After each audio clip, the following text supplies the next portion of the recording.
pukul 17 waktu Indonesia Barat. Soal perjuangan ke pusat, apapun yang diminta oleh pemerintah Aceh, Delon sebagai wakil Aceh siap memperjuangkan. Saatnya kita dengarkan dan kita saksikan Lintas 17. Informasi aktual dari seluruh penjuru Aceh. Kejaksaan Tinggi Aceh menuntut 40 orang bandar narkoba dengan ancaman hukuman mati. Kabupaten Aceh Singkil Provinsi Aceh dengan menyediakan anggaran sebesar 25 miliar rupiah. Inilah Lintas 17 bersama Korwil 17 Banda Aceh.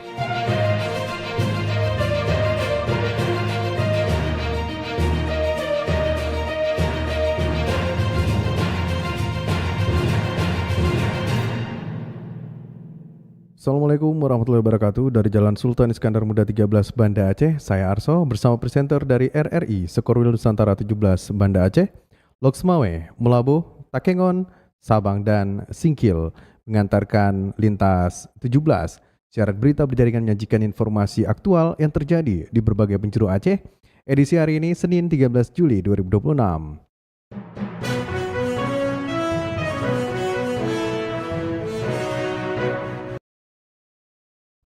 Berita utama yang dapat Anda simak sore ini diantaranya euforia nobar Piala Dunia dongkrak omset pelaku UMKM di Banda Aceh.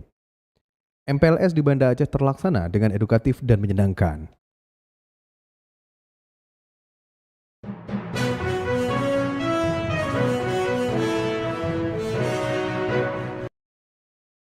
Siaran berita berjaringan ini dapat juga Anda akses melalui RRI Digital serta turut disiarkan Radio Muna FM Subulu Salam, Merdu FM Pidijaya, Radio Sapa FM Suara Bujang Salim, Loksmawe, Radio Asalam Win Araniri Darussalam Banda Aceh, Radio Suara Sabang, Radio Mutiara FM PD, Radio Cempala Kuning Aceh Timur, Radio Suluh Tamiang serta Dirile RRI Radio Rimbaraya.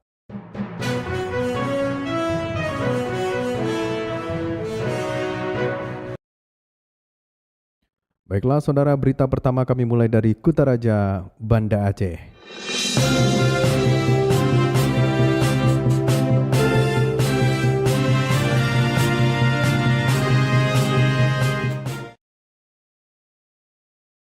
Euforia nonton bareng Piala Dunia dongkrak omset pelaku UMKM di Banda Aceh. Selengkapnya dilaporkan Cindy Novita. Euforia gelaran Piala Dunia yang hanya berlangsung 4 tahun sekali mulai dirasakan para pelaku usaha mikro, kecil, dan menengah atau UMKM di kota Banda Aceh. Antusiasme masyarakat menyaksikan pertandingan bersama atau nonton bareng nobar di warung kopi maupun ruang terbuka dinilai mampu meningkatkan aktivitas ekonomi khususnya bagi pelaku usaha kuliner. Suasana nobar di warung kopi menjadi pilihan banyak masyarakat karena menghadirkan pengalaman yang lebih meriah dibanding menyaksikan pertandingan di rumah. Sorak-sorai penonton, kebersamaan antar pendukung, hingga suasana pertandingan yang berlangsung secara langsung menjadikan warung kopi dipadati pengunjung setiap kali laga penting digelar. Kepala Dinas Perdagangan Koperasi dan UKM Kota Banda Aceh, Bukhari Sufi, mengatakan momentum Piala Dunia selalu membawa dampak positif bagi pelaku UMKM. Meningkatnya jumlah pengunjung di lokasi nobar secara langsung mendorong peningkatan penjualan makanan, minuman maupun produk usaha lainnya. Nanti berjejer di seputaran area nonton bareng, yang tadinya mungkin dia laku hanya 100.000 dengan euforia Piala Dunia, orang berkumpul di situ, minum kopi, lapar tengah malam, pesan mie, pesan itu. Jadi peningkatan dari pendapatan mereka. Momentum Piala Dunia tidak hanya menjadi ajang menyaksikan pertandingan sepak bola terbaik dunia, tetapi juga menjadi peluang bagi pelaku usaha untuk meningkatkan pendapatan. Pemerintah Kota Banda Aceh berharap antusiasme masyarakat terhadap kegiatan nobar dapat terus memberikan dampak positif bagi pertumbuhan UMKM sekaligus menghidupkan aktivitas ekonomi di berbagai sudut kota. Dari Banda Aceh, Cindy Novita melaporkan. Masa pengenalan lingkungan sekolah MPLS di Banda Aceh terlaksana dengan berbagai kegiatan edukatif dan menyenangkan. Selengkapnya dilaporkan Tisi Maulidia Putri. Gerakan Ayah Mengantar Anak di hari pertama sekolah Gamas tingkat provinsi maupun kabupaten kota di Aceh disambut antusias oleh orang tua, guru, maupun peserta didik pada Senin 13 Juli 2026. Selanjutnya, lembaga pendidikan melaksanakan masa pengenalan lingkungan sekolah MPLS yang ramah, aman, edukatif, serta memperkuat sinergi antara sekolah, orang tua, masyarakat, dan seluruh stakeholder untuk menciptakan lingkungan belajar yang positif bagi peserta didik sejak hari pertama pertama sekolah. Antusiasme terhadap pelaksanaan MPLS turut terlihat pada Sekolah Dasar SD Negeri 24 Banda Aceh yang berlokasi di Jalan Tengku Tano Abe, Kota Baru, Kecamatan Kuta Alam. Wali kelas 1C Intan Suraya menjelaskan pada hari pertama sekolah, anak-anak kelas 1 turut mengikuti upacara bendera. Selanjutnya kegiatan menyenangkan seperti pelepasan balon, perkenalan lingkungan sekolah, termasuk bermain. Adapun pada tahun ajaran baru, peserta didik kelas 1 berjumlah 163 yang terbagi dalam 4 kelas. Ya, harapan ibu guru mungkin sama semua untuk guru-guru yang lain, kita ingin menjadikan anak-anak ini lebih berpribadi, yang kreatif, terutama di bagian moralnya dulu dan etika, terus prestasinya. MPLS yang berlangsung selama sepekan ini akan diisi dengan mengenalkan lingkungan sekolah kepada peserta didik baru, menumbuhkan rasa aman, nyaman, dan bahagia di sekolah, mengenalkan guru, tenaga kependidikan, dan teman sebaya, menanamkan budaya positif sekolah, membiasakan gerakan 7 kebiasaan anak Indonesia hebat, mengembangkan karakter profil pelajar Pancasila. Dari Banda Aceh, Tisi Melidia Putri melaporkan. Pemerintah terus mendorong terwujudnya lingkungan belajar yang aman, nyaman, dan ramah bagi peserta didik baru. Seluruh sekolah di Kota Banda Aceh mulai melaksanakan masa pengenalan lingkungan sekolah atau MPLS. Berikut laporan kontributor RRI, Diva. Pusat Pembelajaran dan Strategi Kebijakan Manajemen Kinerja atau Pusjar SKMK, Lembaga Administrasi Negara atau LAN Republik Indonesia menggelar Coffee Morning bersama Insan Media Senin 13 Juli 2026. Kegiatan ini bertujuan mempererat silaturahmi sekaligus menyampaikan informasi terkait pelaksanaan pelatihan kepemimpinan nasional atau PKN tingkat 2 angkatan 25 tahun 2026 yang akan dibuka pada 14 Juli 2026. Kepala Pusjar SKMK LAN RI Said Fadil mengatakan kegiatan tersebut menjadi bagian dari upaya membangun komunikasi yang lebih erat antara LAN RI dan media massa. Menurut Said Fadil, pelatihan kepemimpinan nasional tingkat 2 merupakan program pengembangan kompetensi bagi pejabat pimpinan tinggi Pratama yang dirancang untuk mencetak pemimpin birokrasi yang adaptif, inovatif, dan mampu menghadapi tantangan pemerintahan yang semakin dinamis. Di pelatihan kepemimpinan nasional tingkat 2 angkatan ke-25 tahun 2026 ini mengambil tema pengembangan kepemimpinan adaptif dalam mendukung transformasi tata kelola bangsa, mewujudkan resiliensi nasional dan daya saing global. Di mana di angkatan ini akan mengerucutkan tema nasional tersebut ke dalam tema angkatan, yaitu kepemimpinan adaptif dalam penguatan tata kelola pemulihan pasca bencana untuk mewujudkan resiliensi daerah dan nasional. Nah, ini tema ini diambil untuk nantinya akan menjadi agenda pembelajaran bagi peserta di dalam merumuskan pengalaman belajar baik dalam dengan para pengambil kebijakan dan juga akan mengunjungi beberapa instansi daerah yang terdampak dengan bencana. Untuk selanjutnya peserta akan merumuskan rekomendasi kebijakan berupa policy brief kepada pemangku kebijakan terkait dengan tema tersebut. LAN RI berharap para peserta tidak hanya memperoleh peningkatan kapasitas kepemimpinan, tetapi juga mampu mengimplementasikan proyek perubahan yang memberikan dampak nyata bagi instansi masing-masing dan pelayanan kepada masyarakat. Melalui sinergi yang semakin kuat dengan media, LAN RI optimis informasi mengenai pengembangan kompetensi aparatur sipil negara dapat tersampaikan secara luas sekaligus meningkatkan pemahaman masyarakat terhadap pentingnya pembangunan sumber daya manusia di lingkungan birokrasi. Kontributor RRI Banda Aceh, Diva melaporkan. Dari Kuta Raja Banda Aceh, lintas 17 menuju Samudra Pasai, Aceh Utara.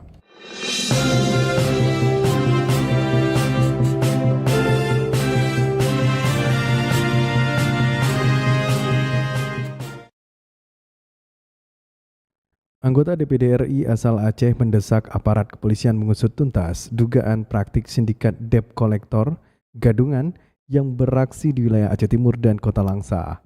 Berikut laporan Saifullah Nurdin.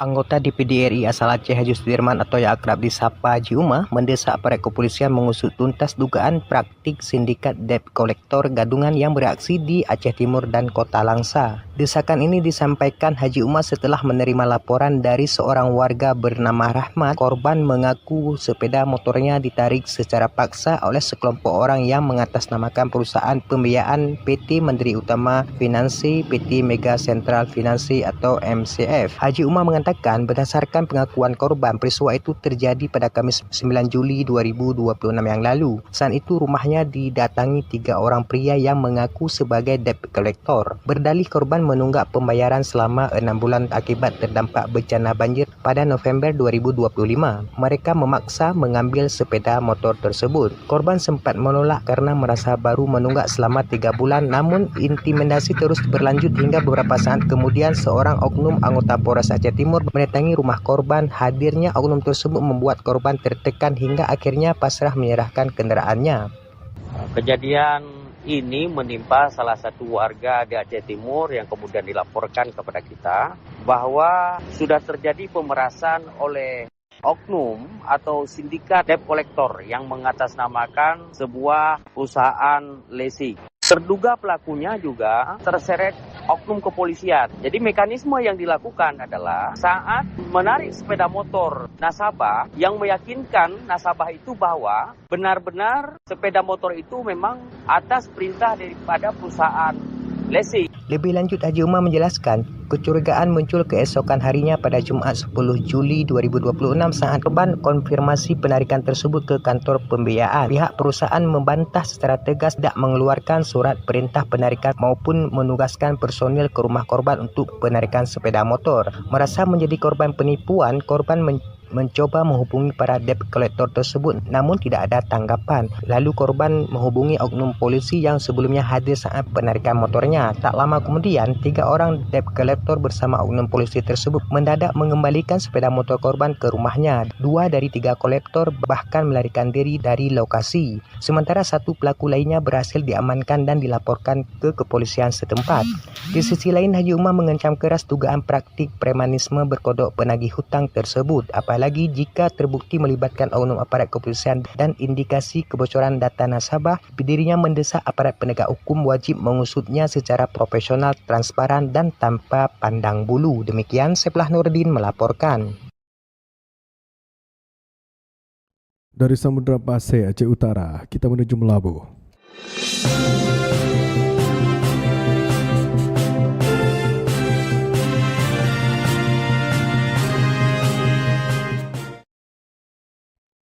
Tingginya permintaan masyarakat terhadap sirih untuk kebutuhan konsumsi maupun adat membuat sejumlah pedagang sirih di Aceh Barat mampu meraih omset hingga Rp500.000 per hari. Selengkapnya dilaporkan Irham Syah. Usaha menjual sirih di Kabupaten Aceh Barat masih menjadi salah satu mata pencaharian yang menjanjikan. Tingginya permintaan masyarakat terhadap sirih untuk kebutuhan konsumsi maupun adat membuat sejumlah pedagang mampu meraih omset hingga Rp500.000 per hari. Salah seorang penjual sirih di Gampung Suaraya, Kecamatan Johan Pahlawan, Cut Melayani, mengakui dalam sehari mampu membukukan penjualan sekitar Rp300.000. Namun tingginya permintaan belum sepenuhnya dapat dipenuhi karena seluruh proses penjualan dikerjakan seorang diri. Biasanya berapa sanggup sebuah, insya Allah habis.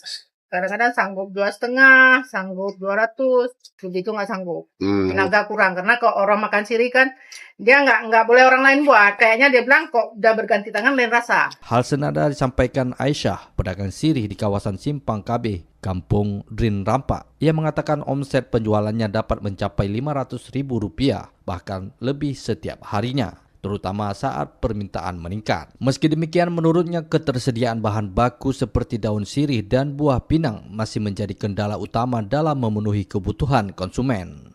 Enggak tentu, tergantung terbuat ya. Tergantung banyak buat, banyak laku. biasanya kalau ini berapa cara angkanya? 500. Alhamdulillah. Sampai lebih. Lebih dari 500. Dari Banda Aceh ada juga pesanan dari adalah yang dari Zram ada juga ke sini beli. Sementara itu, salah seorang warga Abu Rangkilih mengaku pernah kesulitan mendapatkan sirih saat membutuhkannya, baik untuk konsumsi pribadi maupun keperluan adat seperti penyambutan linto baru. Menurutnya, beberapa kali ia harus menunggu karena pedagang kehabisan stok daun sirih maupun pinang. Bahkan saat mendatangi lapak lain, kondisi serupa juga ditemui akibat terbatasnya pasokan bahan baku. Abu Rangkilih berharap para pedagang sirih terus mengembangkan usahanya mengingat peluang pasar masih cukup besar. Samping itu, kita juga berharap kepada pihak pemerintah agar memberikan modal usaha kepada penjual sirih di Aceh Barat, sehingga sirih ini ya tetap eksis di tengah-tengah masyarakat Aceh. Selain menjadi komoditas konsumsi, sirih juga memiliki nilai budaya yang kuat di Aceh. Tradisi menghidangkan sirih masih dijumpai dari dalam berbagai kegiatan adat maupun acara seremonial, sehingga permintaan terhadap komoditas tersebut tetap terjaga dan menjadi peluang usaha yang terus dinikmati masyarakat. Reporter RRI Melabu Ilham Syah melaporkan. Dari Melabuh, lintas 17 bergerak menuju dataran tinggi Tanah Gayo.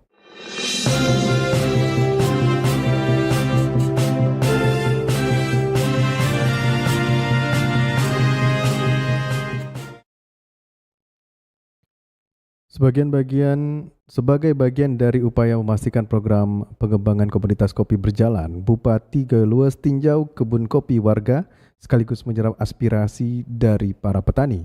Selengkapnya dilaporkan Alfi Sahrin.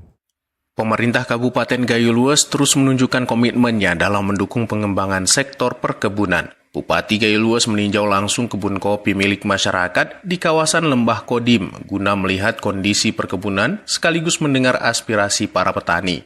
Dalam kunjungan tersebut, Bupati berdialog dengan petani mengenai proses budidaya kopi, kondisi kebun, serta berbagai kendala yang dihadapi di lapangan. Masukan dari petani diharapkan menjadi bahan evaluasi dalam penyusunan kebijakan pengembangan sektor kopi di daerah. Peninjauan merupakan upaya pemerintah untuk memastikan program pengembangan komoditas kopi sebagai salah satu sektor unggulan daerah dapat berjalan sesuai kebutuhan masyarakat dan memberikan manfaat bagi peningkatan kesejahteraan petani. Alfi Sahrin, RRI Takengon, melaporkan. Bupati Aceh Tengah pimpin rapat evaluasi dan penyusunan program kerja layanan kesehatan daerah. Selengkapnya dilaporkan Muhammad Sanusi. Bupati Aceh Tengah Hilioga menggelar rapat evaluasi dan penyusunan program kerja bersama dengan Kepala Puskesmas Kabupaten Aceh Tengah. Rapat itu untuk memperkuat koordinasi dalam rangka memperkuat layanan kesehatan daerah. Bupati Heli berharap rapat evaluasi ini melahirkan pelayanan yang terintegrasi, terukur, dan berorientasi pelayanan masyarakat. Melalui kolaborasi kuat ini, pelayanan kesehatan dipastikan semakin berkualitas demi mewujudkan masyarakat Aceh Tengah yang sehat, mandiri, dan sejahtera. Yang sakit menawar itu juga. Biar ada orang lain kalau banyak, berarti berapa orang itu semua di Aceh Tengah yang seperti ini. Karena Pak Pedani merancang kebutuhan daripada program visi misi daerah. Bupati Heli juga meminta agar tenaga kesehatan memberikan pelayanan prima kepada masyarakat. Data dan dokumen layanan juga diminta tertib sebagai bahan evaluasi pelayanan kesehatan secara periodik. Muhammad Sanusi, RRI Takengon, melaporkan. Anda sedang mendengarkan Lintas 17 dari Korwil 17 Banda Aceh.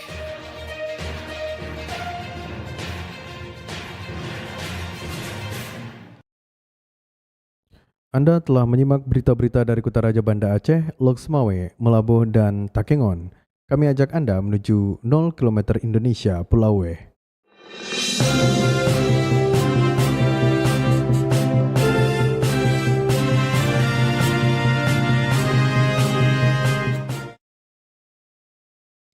Pemerintah terus mempercepat pembangunan koperasi merah putih di Kota Sabang. Dari 12 unit yang dibangun, 4 unit telah selesai 100%.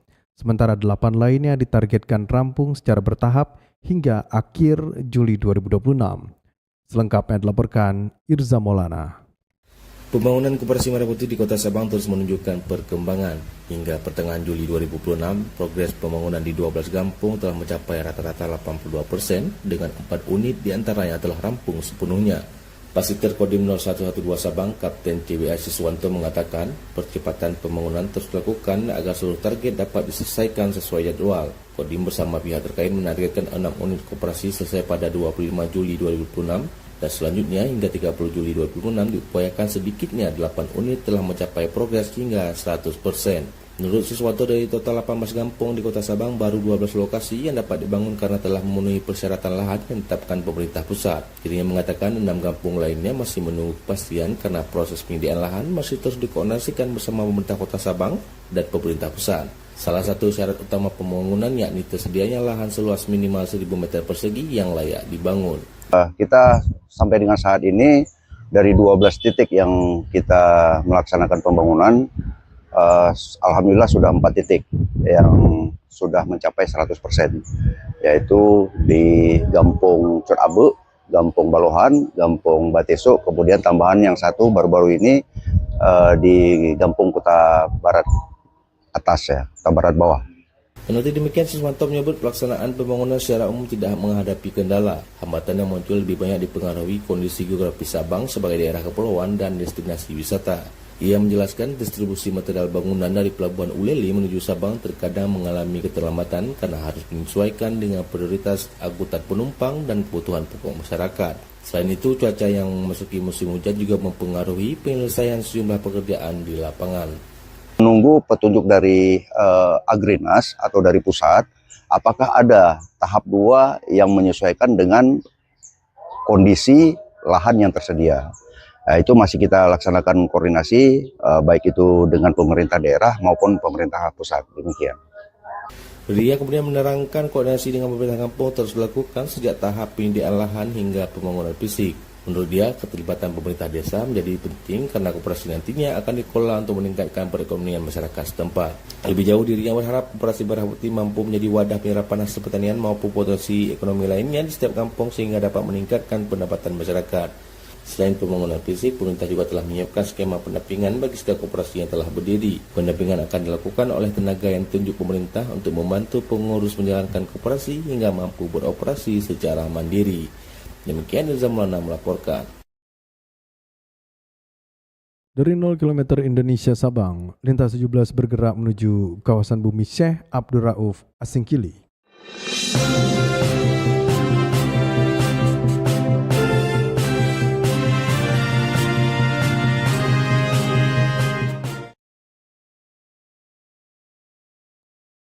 Dinas Registrasi Kependudukan Aceh bersama Disduk Capil Subul Salam selesaikan fasilitas kependudukan.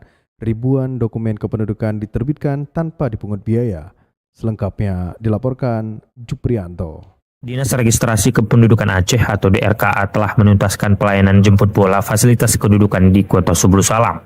Kegiatan itu digelar selama 3 hari mulai Kamis 9 Juli hingga Sabtu 11 Juli kemarin. Tim DRKA bersama Disduk Capil Kota Subul Salam turun langsung ke 3 kecamatan yang terdampak, yakni Kecamatan Longkip, Kecamatan Runding, dan Kecamatan Sultan Daulat. Langkah itu dilakukan untuk memulihkan dan menerbitkan kembali dokumen administrasi kependudukan milik warga yang rusak atau hilang akibat bencana akhir tahun 2025 lalu. Berbagai layanan adminduk yang disediakan dalam satu tempat mulai dari perekaman dan percetakan KTP elektronik, kartu keluarga, kartu identitas anak hingga penerbitan akta kelahiran, dan seluruh layanan itu diberikan secara gratis kepada masyarakat. Kepala Bidang Fasilitasi Pendataan Penduduk DRKA Aceh, Muhajir, mengatakan antusias warga sangat tinggi dalam kegiatan tersebut. Pelayanan administrasi kependudukan di Kota Subul Salam, terutama pada wilayah yang terdampak bencana hidrometeorologi tahun 2025 sebagai bagian dari pemulihan pasca bencana untuk administrasi kependudukan. Dalam melakukan kegiatan ini kita bekerja sama dengan Dinas Kependudukan dan Pencatatan Sipil Kota Subul Salam. Samping saya sudah ada Pak Kadis yang selama ini mendampingi, dan alhamdulillah kegiatan berjalan dengan lancar dengan kolaborasi tim personil perangkat dan proses yang dilakukan secara bersama persiapannya, dan alhamdulillah berjalan dengan lancar. Sementara itu, Kepala Disduk Capil Kota Subul Salam Hidayatul Muklis mengapresiasi program tersebut. Menurutnya fasilitas kependudukan itu sangat membantu meringankan beban warga. Dalam hal pelaksanaan ini ada lebih kurang 1.000 layanan administrasi kependudukan yang sudah tercapai selama pelaksanaan dari mulai tanggal 9 Juli sampai dengan hari ini tanggal 11 Juli. Hari terakhir di Kecamatan Sultan Daulah. Terima kasih yang sebesar-besarnya kami sampaikan kepada pemerintahan Aceh melalui Dinas Registrasi Kependudukan Aceh.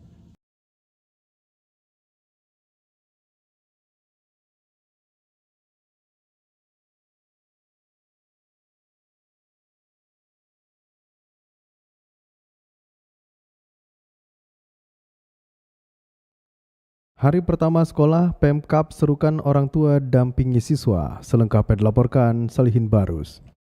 Kami yakin bahwasanya kehadiran ayah atau orang tua siswa di hari pertama sekolah sebuah langkah kecil yang memberi semangat besar bagi masa depan dan kepercayaan diri untuk anak-anak kita. Pemerintah Kabupaten Aceh Singkil melalui Dinas Pendidikan dan Kebudayaan Disdikbud mengajak para orang tua, terutama ayah, untuk meluangkan waktu mendampingi atau mengantarkan anak pada hari pertama masuk pada awal tahun ajaran baru. Ajakan dan permintaan orang tua untuk mendampingi anak pada hari pertama sekolah tersebut diungkapkan oleh PLT atau Pelaksana Tugas Kepala Disdikbud Aceh Singkil Sam'un Minggu 12 Juni 2026.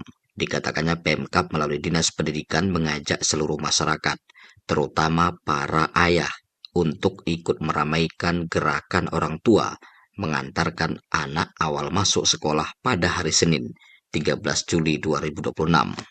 Pemerintah Kabupaten Aceh Singkil melalui Dinas Pendidikan dan Kebudayaan Kabupaten Aceh Singkil mengajak kepada kita semuanya, terkhusus kepada orang tua siswa, yang mana di hari Senin 13 Juli 2026 mari kita ramaikan gerakan ayah mengantar pertama sekolah atau orang tua siswa. Menurut Sam'un, kehadiran para orang tua terkhusus kehadiran ayah untuk meluangkan waktu mengantarkan anak pada pertama masuk sekolah tersebut, selain merupakan dari simbol kasih sayang para orang tua terhadap anak, juga merupakan bagian dari komitmen keluarga untuk mendukung proses pendidikan. Sebab dengan kehadiran orang tua yaitu ayah merupakan bagian dari langkah kecil yang memberi semangat besar bagi masa depan dan kepercayaan diri anak-anak pada hari pertama sekolah.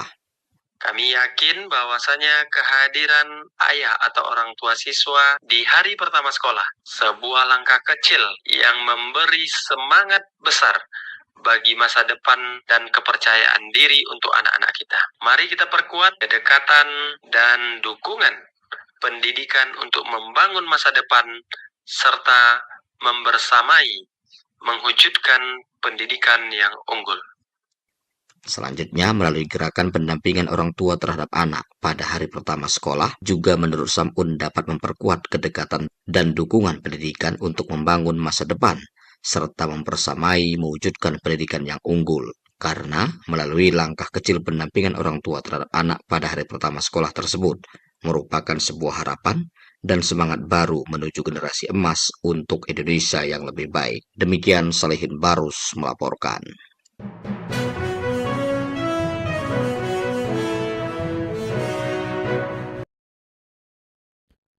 Dengan berakhirnya laporan tadi berakhir sudah Lintas 17 sore ini. Berita utama dari RRI Wilayah Batas Selasar Korul 17 Banda Aceh. Atas perhatian Anda kami ucapkan terima kasih. Wassalamualaikum warahmatullahi wabarakatuh. Sekali di udara, tetap di udara. Demikian Lintas 17 sore ini. Produksi Korwil 17 Banda Aceh.